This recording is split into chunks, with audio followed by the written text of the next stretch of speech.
ಈ ರೀಡಿಂಗ್ ನಿಮಗೆ ಅನ್ವಯಿಸಿದರೆ ಅಥವಾ ರೆಸೊನೇಟ್ ಆದರೆ ಮಾತ್ರ ತೊಗೊಳ್ಳಿ, ಇಲ್ಲಾಂದರೆ ಬಿಟ್ಬಿಡಿ. ಇದು ಒಂದು ಜನರಲ್ ರೀಡಿಂಗ್ ಮಾತ್ರ ಆಗಿರುತ್ತೆ. ಈಗ ನಾನು ಕಾರ್ಡ್ಸ್ನ ಶಫಲ್ ಮಾಡಿದಾಗ ನನಗೆ ಫಸ್ಟ್ ಕಾರ್ಡ್ 9 ಆಫ್ ಪೆಂಟಿಕಲ್ಸ್ ಬಂದಿದೆ. ಸೊ 9 ಆಫ್ ಪೆಂಟಿಕಲ್ಸ್ ಬಂದಿರೋದ್ರಿಂದ ಖಂಡಿತವಾಗ್ಲೂ ನಿಮಗೆ ಹಣದ ಯಾವುದೇ ತೊಂದರೆ ಇಲ್ಲ ಅಂತ ಹೇಳ್ತೀನಿ ನಾನು. ಈ ರೀಡಿಂಗ್ ಲವ್ ಲೈಫ್ ಬಗ್ಗೆ ಆಗಿದ್ದರೂ ಕೂಡ ನಾನು ಫೈನಾನ್ಷಿಯಲಿ ನಿಮಗೆ ಕಾರ್ಡಲ್ಲಿರೋದನ್ನು ಖಂಡಿತ ಹೇಳ್ತೀನಿ. ಯಾರೋ ಸೆಟಲ್ ಆಗ್ತಾ ಇದ್ದೀರಾ ಲೈಫಲ್ಲಿ, ಹೊಸ ಬಿಸ್ನೆಸ್ ಎಸ್ಟಾಬ್ಲಿಷ್ ಮಾಡ್ತಾಯಿದ್ರು ಕೂಡ ಫಸ್ಟ್ ಕಾರ್ಡ್ ಬಂದಿರುತ್ತೆ. ಬೌಂಡ್ರಿ ಸೆಟ್ ಮಾಡ್ತಾ ಇದ್ದೀರಾ. ಸೊ ಸಮಥಿಂಗ್ ಬೆಸ್ಟ್ ಟೈಮ್ ಅಂದರೆ ಏನಾದರೂ ಕಲಿಯೋದಕ್ಕೆ, ಕೋರ್ಸ್ ಮಾಡೋದಕ್ಕೆ, ರೀಲರ್ನಿಂಗ್ ಅಂತ ಹೇಳ್ತೀವಿ. ತುಂಬ ಬಿಲ್ಸ್ನ ಪೇ ಮಾಡ್ಬೋದು, ಯಾವುದಾದ್ರೂ ಲರ್ನಿಂಗ್ ಪ್ರೊಸೆಸಲ್ಲಿ ಫೀನ ಪೇ ಮಾಡ್ಬೋದು. ಸಮಥಿಂಗ್ ನಾಲೆಜಬಲನ್ನು ಕಲಿಯೋಕ್ಕೆ ತುಂಬ ಒಳ್ಳೆ ಟೈಮ್ ಅಂತ ಹೇಳ್ಬೋದು. ಅಕ್ನಾಲಜ್ಮೆಂಟ್ ಅಂತೀವಿ.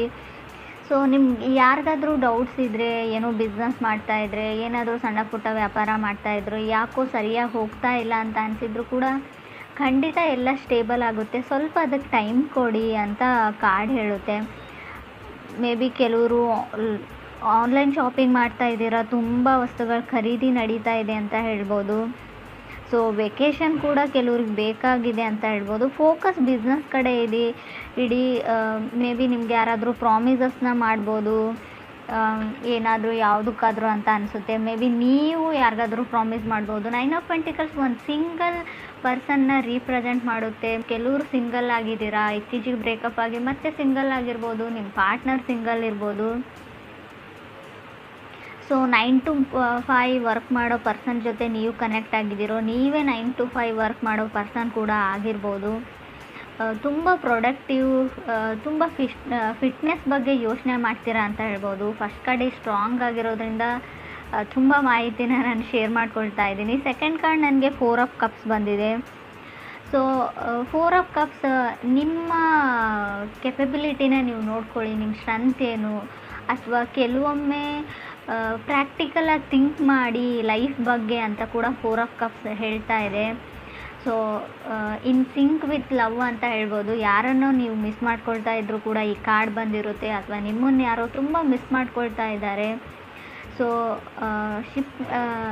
ಮೇ ಬಿ ರೀಕನ್ಸಿಲೇಷನ್ ಮಾಡ್ಕೊಳ್ಬೇಕು ಅಂತ ಅಂದ್ಕೊಂಡಿದ್ರು, ಅವರು ಅದರಲ್ಲಿ ಫೇಲ್ ಆಗಿದ್ದಾರೆ ಅಂತ ಹೇಳ್ಬೋದು. ಅವ್ರಿಗಾಗಲಿಲ್ಲ ರೀಕನೆಕ್ಟ್ ಮಾಡೋಕ್ಕೆ ನಿಮ್ಮ ಜೊತೆ ಅಂತ ಕೂಡ ಹೇಳ್ತಾ ಇದೆ ಕಾರ್ಡು. ಅಥವಾ ನಿಮಗಾಗಲಿಲ್ಲ ಅವ್ರ ಲೈಫಲ್ಲಿ, ಸೊ ಅವ್ರನ್ನ ಕನ್ವಿನ್ಸ್ ಮಾಡಿ ಅಪಾಲಜಿ ಕೇಳಿ, ಸಾರಿ ಕೇಳಿ ಅವ್ರ ಲೈಫಲ್ಲಿ ಹೋಗೋಕ್ಕೆ ಪ್ಯಾಚಪ್ ಆಗಲಿಲ್ಲ ಅಂತ ಹೇಳ್ಬೋದು. ಥರ್ಡ್ ಕಾರ್ಡ್ ನನಗೆ ಸನ್ ಕಾರ್ಡ್ ಬಂದಿದೆ. ಸೊ ಸನ್ ಕಾರ್ಡ್ ನ್ಯೂ ಪರ್ಸನ್ನ ರೀಪ್ರೆಸೆಂಟ್ ಮಾಡುತ್ತೆ, ವೆಕೇಷನ್ನ ರೀಪ್ರೆಸೆಂಟ್ ಮಾಡುತ್ತೆ, ಸೆಮಿನಾರ್ಸ್ನ ಕೂಡ ರೀಪ್ರೆಸೆಂಟ್ ಮಾಡುತ್ತೆ ಕೆಲವೊಮ್ಮೆ. ಸೊ ಸಮಥಿಂಗ್ ಫೀಲ್ ಗುಡ್ ಥರ ಅನಿಸೋದನ್ನು ನೀವು ಮಾಡ್ತಾ ಇದ್ದೀರಾ. ಇಷ್ಟವಾದ ತಿಂಡಿಗಳನ್ನ ತಿಂತಾ ಇದ್ದೀರಾ. ಕೆಲವು ರೆಸಿಪೀಸ್ನ ಟ್ರೈ ಮಾಡ್ತಾ ಇರ್ಬೋದು, ಕುಕ್ಕಿಂಗ್ ಪ್ರಾಕ್ಟೀಸ್ ಮಾಡ್ತಾ ಇರ್ಬೋದು, ಅಥವಾ ಶಾಪಿಂಗ್ ಮಾಡ್ತಾ ಖುಷಿ ಆಗುತ್ತೆ ಕೆಲವರಿಗೆ, ಅದರಿಂದ ಖುಷಿ ಆಗ್ತಾ ಇರ್ಬೋದು. ಕೆಲವೊಮ್ಮೆ ಸನ್ ಕಾರ್ಡ್ ಬಂದರೆ ಸ್ವಲ್ಪ ಕೇರ್ಫುಲ್ ಆಗಿರಿ. ನೀವು ಮ್ಯಾರಿಡ್ ಆಗಿದ್ದರೆ ಪರವಾಗಿಲ್ಲ. ಸೊ ಗುಡ್ ನ್ಯೂಸ್ ಅಂದರೆ ಪ್ರೆಗ್ನೆನ್ಸಿ ನ್ಯೂಸ್ ಬರುತ್ತೆ. ಸೊ ಅನ್ಮ್ಯಾರಿಡ್ ಇದ್ದರೂ ಸ್ವಲ್ಪ ಕೇರ್ಫುಲ್ ಆಗಿರಿ ಅಂತ ಕಾರ್ಡ್ ಹೇಳುತ್ತೆ. ಫೋರ್ತ್ ಕಾರ್ಡ್ ನನಗೆ ಡೆತ್ ಕಾರ್ಡ್ ಬಂದಿದೆ. ಹೆದರ್ಕೊಳ್ಳೋ ಅವಶ್ಯಕತೆ ಇಲ್ಲ. ಸೊ ಸಮಥಿಂಗ್ ವೆಂಟ್ ರಾಂಗ್ ಅಂತ ಹೇಳುತ್ತೆ. ಮಾತಲ್ಲೋ ಏನಾದರೂ ಹೇಳಿ ಅದರ್ ಪರ್ಸನಿಗೆ ನೀವು ಹರ್ಟ್ ಮಾಡಿದಿರೋ, ಅದರ್ ಪರ್ಸನ್ ನಿಮಗೆ ಹರ್ಟ್ ಮಾಡಿದಾರೋ. ಸೊ ಸನ್ ಕಾರ್ಡ್ ಕೆಲವೊಮ್ಮೆ ಯಾವುದಾದ್ರೂ ವಿಷಯನ ಮುಚ್ಚಿಟ್ಟಿದ್ರೂ ಕೂಡ ಹೊರಗಡೆ ಬರುತ್ತೆ. ಅದಾದಮೇಲೆ ಸಮಥಿಂಗ್ ನಿಮ್ಮ ರಿಲೇಷನ್ಶಿಪ್ಪೇ ಎಂಡ್ ಆಗಿರ್ಬೋದು ಡೆತ್ ಕಾರ್ಡ್ ಇರೋದ್ರಿಂದ. ಸೊ ಕೆಲವ್ರಿಗೆ ಯಾಕೆ ಬ್ರೇಕಪ್ ಆಯಿತು, ಹೌ ವೆಂಟ್ ರಾಂಗ್ ಅಂತ ಯೋಚನೆ ಮಾಡ್ತಾ ಇದ್ದೀರಾ ನೀವು. ಸೊ ಯಾರು ತಪ್ಪು ಯಾರು ಸರಿ ಅಂತ. ಸೊ ಕೆಲವರು ನೀನು ಮತ್ತೆ ನನ್ನ ಲೈಫಲ್ಲಿ ಕಾಣಿಸ್ಕೊಳ್ಬೇಡ ಅಂತ ನಿಮ್ಗೆ ಯಾರೋ ಹೇಳಿದ್ದಾರೆ ಅಂತ ಅಂದ್ಕೊಳ್ತೀನಿ. ಅಥವಾ ನೀವು ಯಾರಿಗಾದ್ರೂ ಈ ಸ್ಟೇಟ್ಮೆಂಟ್ನ ಹೇಳಿರ್ಬೋದು, ನೆವರ್ ಕಮ್ ಬ್ಯಾಕ್ ಅಂತ. ಮೇ ಬಿ ಅವ್ರು ಸಿಂಹರಾಶಿಯವ್ರು ಇರ್ಬೋದು. ಟ್ರಾನ್ಸ್ಫರ್ಮೇಷನ್ ಟೈಮ್ ಅಂತ ಹೇಳ್ತೀನಿ. ಸೊ ಸಡನ್ ಚೇಂಜಸ್ ಇರುತ್ತೆ, ಬಟ್ ತಾಳ್ಮೆ ತುಂಬ ಇಂಪಾರ್ಟೆಂಟ್ ಆಗುತ್ತೆ ಅಂತ ಕೂಡ ಕಾರ್ಡ್ ಹೇಳುತ್ತೆ. ಫಿಫ್ತ್ ಕಾರ್ಡ್ ನನಗೆ ವರ್ಲ್ಡ್ ಕಾರ್ಡ್ ಬಂದಿದೆ. ಲೆಟ್ ಗೋ ಮಾಡಿ. ಲೈಫಲ್ಲಿ ಏನೇ ಆಗಿರಲಿ, ಯಾರು ಏನೇ ಮಾಡಿರಲಿ, ಲೈಫ್ ತುಂಬ ದೊಡ್ಡದು. ಸೊ ಕ್ಷಮಿಸೋಕ್ಕಾದರೆ ಕ್ಷಮಿಸಿ ಆ ವ್ಯಕ್ತಿನ. ಸೊ ಪ್ಯಾಚಪ್ ಮಾಡಿಕೊಂಡ್ರೆ ಸರಿ ಹೋಗುತ್ತೆ ಅಂತ ಅನಿಸಿದ್ರು ಕೂಡ ಸೊ ಅವ್ರನ್ನ ನೀವು ಆ್ಯಕ್ಸೆಪ್ಟ್ ಮಾಡ್ಕೊಳ್ಬೋದು ಲೈಫಲ್ಲಿ. ಬಟ್ ಆಗೋದೇ ಇಲ್ಲ ಅಂತ ಅನಿಸಿದರೆ ಆ ವಿಷಯನ ಬಿಡಿ, ಅವ್ರನ್ನ ಮರೀರಿ, ಮುಂದೆ ಹೋಗಿ ನ್ಯೂ ಪರ್ಸನ್ ಜೊತೆ ಅಡ್ಜಸ್ಟ್ ಆಗಿ ಅಂತ ಕೂಡ ವರ್ಲ್ಡ್ ಕಾರ್ಡ್ ಹೇಳ್ತಾ ಇದೆ. ವರ್ಲ್ಡ್ ಕಾರ್ಡ್ ಕೆಲವೊಮ್ಮೆ ತುಂಬ ಬಿಸ್ನೆಸ್ ಏನಾದರೂ ಮಾಡ್ತಾ ಇದ್ದರೆ ಫಿಫ್ತ್ ಫೇಸಲ್ಲಿ ವರ್ಲ್ಡ್ ಕಾರ್ಡ್ ಡೆತ್ ಆದಮೇಲೆ ವರ್ಲ್ಡ್ ಕಾರ್ಡ್ ಇರೋದ್ರಿಂದ ತುಂಬ ಒಳ್ಳೆಯದು ಅಂತ ಹೇಳ್ಬೋದು ಬಿಸ್ನೆಸ್ ಮಾಡೋರಿಗೆ. ಸೊ ರೀಲೊಕೇಶನ್ನ ಕೂಡ ಹೇಳ್ತಾ ಇದೆ. ನಿಮ್ಮ ಪಾರ್ಟ್ನರ್ ಶಿಫ್ಟ್ ಆಗ್ತಾ ಇದ್ದಾರೋ, ನೀವು ಶಿಫ್ಟ್ ಆಗ್ತಾ ಇದ್ದೀರೋ, ಅಥವಾ ಇತ್ತೀಚೆಗೆ ಮನೆ ಚೇಂಜ್ ಮಾಡಿದಿರೋ, ಅಥವಾ ಮನೆ ಚೇಂಜ್ ಮಾಡಬೇಕು ಅಂತ ಅಂದ್ಕೊಂಡಿದ್ರು ಕೂಡ ವರ್ಲ್ಡ್ ಕಾರ್ಡ್ ಬಂದಿರುತ್ತೆ.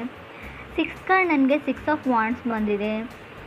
ಸೊ ಕೆಲವ್ರಿಗೆ ನಾನು ಡೇಟ್ ಮಾಡಲ್ಲ ಯಾರ ಜೊತೆನೂ ಅನ್ನೋ ಸ್ಟೇಟ್ಮೆಂಟ್ ಇದೆ. ನಾನು ಸಿಂಗಲ್ಲೇ ಆಗಿರ್ತೀನಿ ಅಂತ ನೀವು ಹೇಳ್ತಾ ಇದ್ದೀರೋ, ಅದರ್ ಪರ್ಸನ್ ಹೇಳ್ತಾ ಇದ್ದಾರೋ. ಸೊ ಒಟ್ಟಿನಲ್ಲಿ ನಾನು ಯಾರನ್ನೂ ನಂಬಲ್ಲ. ಸೊ ನನ್ನ ಲೈಫಲ್ಲಿ ನಾನು ಆರಾಮಾಗಿದ್ದೀನಿ. ಸೊ ನನಗೇನು ಇಷ್ಟನೋ ಅದನ್ನ ಮಾಡಿಕೊಂಡು ಸಿಂಗಲ್ ಆಗೇ ಇರ್ತೀನಿ ಅಂತ ಕೆಲವ್ರು ಹೇಳ್ತಾ ಇದ್ದೀರಾ ಮೇಷರಾಶಿಯವ್ರು. ನೀವು ಅಥವಾ ನಿಮ್ಮ ಮನಸ್ಸಲ್ಲಿ ಯಾರಾದರೂ ಪರ್ಸನ್ ಇದ್ದರೆ ಮೇ ಬಿ ಆ ಪರ್ಸನ್ ಇದೇ ಥರನೇ ಇರ್ತಾರೆ ಯಾವಾಗಲೂ. ಅದು ಸ್ಲೋಗನ್ ಅವಾಗ ಅವ್ರು ಹೇಳ್ಕೊಳ್ತಾ ಇದ್ದಾರೆ ಅಂತ ಹೇಳ್ಬೋದು. 7th ಕಾರ್ಡ್ ನನಗೆ 2 ಆಫ್ ವಾಂಡ್ಸ್ ಬಂದಿದೆ. ಸೊ ಪಾಸ್ಟ್ ಪರ್ಸನ್ ಅಂತ ಅನಿಸುತ್ತೆ. ಮೇ ಬಿ ಬ್ರೇಕಪ್ ಆಗಿ ತುಂಬ ವರ್ಷಗಳಾದಮೇಲೆ ಸೊ ಅವ್ರು ತುಂಬ ಸೆಲೆಬ್ರಿಟಿ ಆಗಿರ್ಬೋದು, ಲೋಕಲ್ ಸೆಲೆಬ್ರಿಟಿ. ಸೊ ನಿಮ್ಮ ಜೊತೆ ಬ್ರೇಕಪ್ ಆದಮೇಲೆ ಸ್ವಲ್ಪ ಅವರು ಲೈಫಲ್ಲಿ ಮುಂದೆ ಬಂದಿದ್ದಾರೆ, ಸೆಟಲ್ ಡೌನ್ ಆಗಿದ್ದಾರೆ, ಇವಾಗ ಚೆನ್ನಾಗಿದ್ದಾರೆ ಅಂತ ಹೇಳ್ಬೋದು ನೀವು ಅಥವಾ ಅದರ್ ಪರ್ಸನ್ನು. ಸೊ 8th ಕಾರ್ಡ್ ನನಗೆ ಪೇಜ್ ಆಫ್ ಕಪ್ಸ್ ಬಂದಿದೆ. ಕೆಲವ್ರಿಗೆ ನ್ಯೂ ಪರ್ಸನ್ ಇರುತ್ತೆ.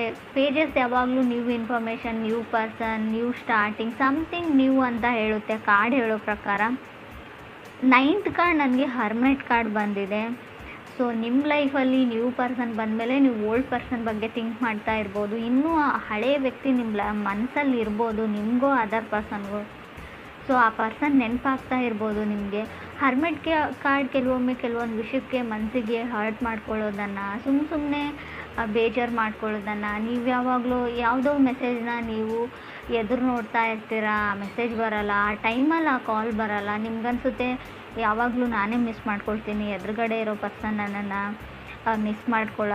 ಸೊ ಏನೇನೋ ಓವರ್ ಥಿಂಕ್ ಮಾಡಿ ಬೇಜಾರಾಗ್ತಾ ಇರೋದನ್ನು ಕೂಡ ಕಾರ್ಡ್ ಹೇಳುತ್ತೆ ಹರ್ಮೆಟ್ ಕಾರ್ಡ್. 10th ಕಾರ್ಡ್ ನನಗೆ 4 ಆಫ್ ಪೆಂಟಿಕಲ್ಸ್ ಬಂದಿದೆ. ಕೆಲವ್ರಿಗೆ 4 ಆಫ್ ಪೆಂಟಿಕಲ್ಸ್ ಕಂಪ್ಯಾರಿಸನ್ನ ಹೇಳುತ್ತೆ. ನೀವು ಬೇರೆ ವ್ಯಕ್ತಿಗಳ ಜೊತೆ ಕಂಪ್ಯಾರಿಸನ್ನ ಮಾಡ್ಕೊಳ್ತಾ ಇದ್ದೀರಾ. ಸೊ ಕೆಲವು ಪ್ರಶ್ನೆಗಳಿಗೆ ಉತ್ತರಗಳನ್ನ ಹುಡುಕ್ತಾ ಇದ್ದೀರಾ ಅಂತ ಹೇಳ್ಬೋದು ನೀವು ಅಥವಾ ಅದರ್ ಪರ್ಸನ್ನು. ಸೊ ನಿಮ್ಗೆ ಯಾವಾಗ ಕೆಲವೊಂದು ಪ್ರಶ್ನೆಗಳಿಗೆ ಉತ್ತರಗಳು ಸಿಗುತ್ತೋ ಸೊ ಆವಾಗ ಕೆಲವರು ಟ್ರಾವೆಲಿಂಗ್ನ ಮಾಡಬಹುದು. ಎಲ್ಲೋ ಟ್ರಾವೆಲ್ ಮಾಡ್ತೀರಾ, ಯಾರನ್ನೋ ನೋಡಬೇಕು, ಮೇ ಬಿ ಫಸ್ಟ್ ಟೈಮ್ ಅವ್ರನ್ನ ನೀವು ನೋಡಿದಾಗ ಆ ಪ್ಲೇಸಲ್ಲಿ ಅವರಿದ್ದರು, ಅವ್ರನ್ನ ಹುಡುಕ್ತಾ ಹೋಗ್ತಿರೋ, ಅವ್ರ ಬಗ್ಗೆ ಇನ್ಫಾರ್ಮೇಷನ್ನ ಕಲೆಕ್ಟ್ ಮಾಡ್ತಿರೋ ನೀವು ಅಥವಾ ಅದರ್ ಪರ್ಸನ್ನು. 11th ಕಾರ್ಡ್ ನನಗೆ ಚಾರೆಟ್ ಕಾರ್ಡ್ ಬಂದಿದೆ. ಸೊ ಮೇ ಬಿ ಆ ಪರ್ಸನ್ನ ನೀವು ಟ್ರಾವೆಲ್ ಮಾಡ್ತಾ ಮೀಟ್ ಆಗ್ಬೋದು ಅಂತ ಅನಿಸುತ್ತೆ. ಹೊಸ ವ್ಯಕ್ತಿ ಏನಾದರೂ ಬಂದರೆ ಅವ್ರು ಮಕರ ರಾಶಿಯವ್ರು ಆಗಿರ್ಬೋದು, ಆಲ್ರೆಡಿ ನೀವು ಕನೆಕ್ಟ್ ಆಗಿರ್ಬೋದು ಮಕರ ರಾಶಿಯವ್ರ ಜೊತೆ. ತುಂಬ ಸೇಫ್ ಬೌಂಡ್ರೀಸ್ನ ನೀವು ಮೇಂಟೈನ್ ಮಾಡ್ತೀರಾ ಜನಗಳ ಜೊತೆಗೆ ಅಂತ ಕೂಡ ಚಾರೆಟ್ ಕಾರ್ಡ್ ಹೇಳುತ್ತೆ. ಸೊ ಮೇ ಬಿ ತುಂಬ ಎಫರ್ಟ್ಸ್ನ ಹಾಕ್ತಾ ಇದ್ದೀರಾ ನೀವು ಈ ರಿಲೇಷನ್ಶಿಪ್ಗೆ, ಈ ಲವ್ಗೆ ಅಂತ ಕೂಡ ಕಾರ್ಡ್ ಹೇಳುತ್ತೆ ನೀವು ಅಥವಾ ಅದರ್ ಪರ್ಸನ್ನು. ಏನಾದರೂ ಆಗಲಿ ಸೊ ಅವ್ರನ್ನ ನಾನು ಮತ್ತೆ ಪ್ಯಾಚಪ್ ಮಾಡ್ಕೊಳ್ತೀನಿ ಅಥವಾ ಮೀಟ್ ಆಗ್ತೀನಿ ಅನ್ನೋ ಥಾಟ್ ಇದೆ. ಕೆಲವೊಮ್ಮೆ ಚಾರೆಟ್ ಕಾರ್ಡ್ ನ್ಯೂ ಬೈಕ್ ಅಥವಾ ನ್ಯೂ ಕಾರ್ ತೊಗೊಳ್ಬೇಕು ಅನ್ನೋ ಥಾಟ್ ಇದ್ದರೂ, ವೆಹಿಕಲ್ ಖರೀದಿ ಮಾಡಬೇಕು ಅನ್ನೋ ಥಾಟ್ ಇದ್ದರೂ, ವೆಹಿಕಲ್ ಬಗ್ಗೆ ತುಂಬ ಕ್ರೇಜ್ ಇದ್ದರೂ ಕೂಡ ಕಾರ್ಡ್ ಬಂದಿರುತ್ತೆ. ಕೆಲವೊಮ್ಮೆ ಇದು ಶೂಸ್ನ ಕೂಡ ರೀಪ್ರೆಸೆಂಟ್ ಮಾಡುತ್ತೆ. ಮೇ ಬಿ ನೀವು ಕಾಲಲ್ಲಿ ಯೂಸ್ ಮಾಡೋಂಥ ಶೂಸ್, ಚಪ್ಪಲ್ಸ್ ಏನಾದರೂ ತೊಗೊಳ್ಬೇಕು ಅಂತ ಅಂದ್ಕೊಂಡಿದ್ರು ಕೂಡ, ಹೀಲ್ಸ್ ಕೂಡ ಆಗಿರ್ಬೋದು. ನೀವು ಹುಡುಗಿರಾಗಿದ್ದರೆ ನೀವು ಅಥವಾ ನಿಮ್ಮ ಪಾರ್ಟ್ನರು.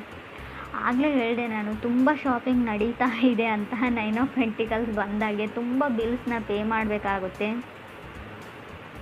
ಸೊ ಸ್ವಲ್ಪ ಹಣದ ಕಡೆ ಕೂಡ ಹುಷಾರಾಗಿರಿ. ಬಂದಿರೋದು 9 ಆಫ್ ಪೆಂಟಿಕಲ್ಸ್ ಕಾರ್ಡು. ಸ್ಟಾರ್ಟಿಂಗಲ್ಲಿ ತುಂಬ ದುಡ್ಡಿರುತ್ತೆ, ಮಧ್ಯದಲ್ಲಿ 4 ಆಫ್ ಪೆಂಟಿಕಲ್ಸ್ ಕೂಡ ಇದೆ. ಖಂಡಿತವಾಗ್ಲೂ ನಿಮ್ಮನ್ನು ಬೇರೆಯವರು ಅದರ್ ಪರ್ಸನ್ ಕಂಪೇರ್ ಮಾಡ್ತಾರೋ, ನೀವೇನು ಬೇಕಾದರೂ ತೊಗೊಳ್ತೀರಾ. ಮೇ ಬಿ ನಿಮ್ಮ ವೈಫ್ ಹೇಳ್ಬೋದು ನನಗೆ ದುಡ್ಡು ಕೊಡೋಲ್ಲ ಆ ಥರ ಈ ಥರ ಅಂತ. ಸೊ ಸಣ್ಣ ಪುಟ್ಟ ಜಗಳಗಳನ್ನೂ ನಾನು ಹೇಳ್ತೀನಿ, ಮನಸ್ತಾಪಗಳನ್ನೂ ಖಂಡಿತ ಹೇಳ್ತೀನಿ 4 ಆಫ್ ಪೆಂಟಿಕಲ್ಸ್ ಇರೋದ್ರಿಂದ ಫ್ಯಾಮ್ಲಿ ಲೈಫಲ್ಲಿ. ಸೊ ತಾಳ್ಮೆ ತುಂಬ ಇಂಪಾರ್ಟೆಂಟ್ ಆಗುತ್ತೆ ಈ ವಿಷಯದಲ್ಲಿ ಅಂತ ನಂಗೆ ಅನಿಸುತ್ತೆ. ಮೋರೋವರ್ ಇಲ್ಲಿ ಚಾರೆಟ್ ಕಾರ್ಡ್ ಇರೋದ್ರಿಂದ ತುಂಬ ಸ್ಪೀಡಲ್ಲಿರೋದು ಒಳ್ಳೆಯದಲ್ಲ, ಸ್ವಲ್ಪ ತಾಳ್ಮೆ ಕೂಡ ಅಷ್ಟೇ ಅಗತ್ಯ ಅಂತ ಅನಿಸುತ್ತೆ. ತುಂಬ ರಶ್ಯಲ್ಲಿದ್ದೀರಾ ನೀವು ಅಥವಾ ನಿಮ್ಮ ಪಾರ್ಟ್ನರು.